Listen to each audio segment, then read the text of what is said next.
This is one of those videos I have no idea how I'm going to get it under 2 minutes, so I'm just going to jump right into it. When it comes to story, there are a number of people that I have gathered information from, that I trust, that have used to inform my opinion here.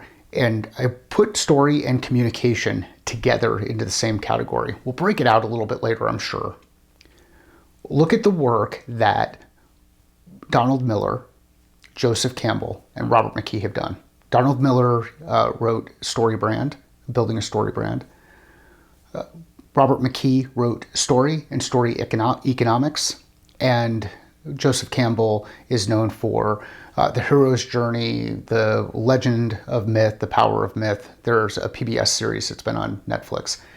These are all people that have informed how I think about story in the context of conversations with customers. One of the things to remember, and Donald Miller does this really well in Story Brand, is looking at the customer as the hero in the story. Too often we tell the story from our perspective rather than engaging in a story from the perspective of the customer.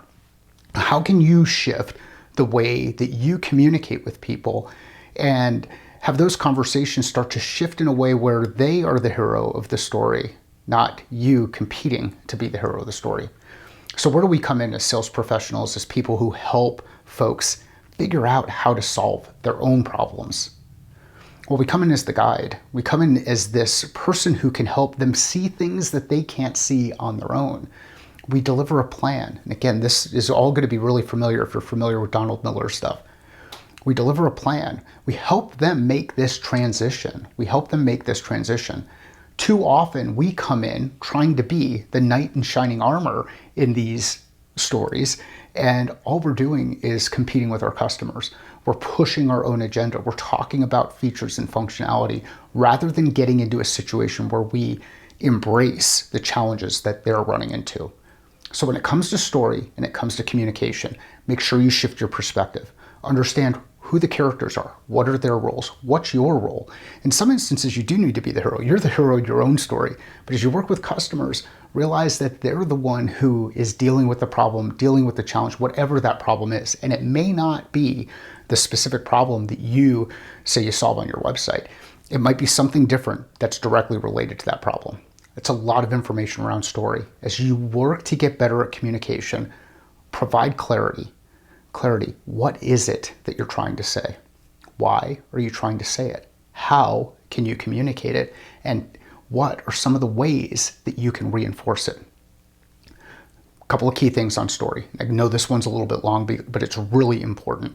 One, when you're telling stories in or engaging in stories in the context of your customer, make sure you know what the roles are. Look at them as the hero in their story. They're the one dealing with the problem. They're the one who needs to solve the problem. If it was not a tough problem, they'd be able to solve it on their own. So you can come in and help them. Be really clear about what you're trying to accomplish. What's the point? Stories have a beginning, a middle, and an end. A beginning, a middle, and an end. What is the end? And how are you going to make the transition from where you are to where you want to be? Use this to help improve your communication and help your storytelling. I know this one was long. Thanks for bearing with me. Hope you've enjoyed this series so far. Keep the feedback coming. Thank you.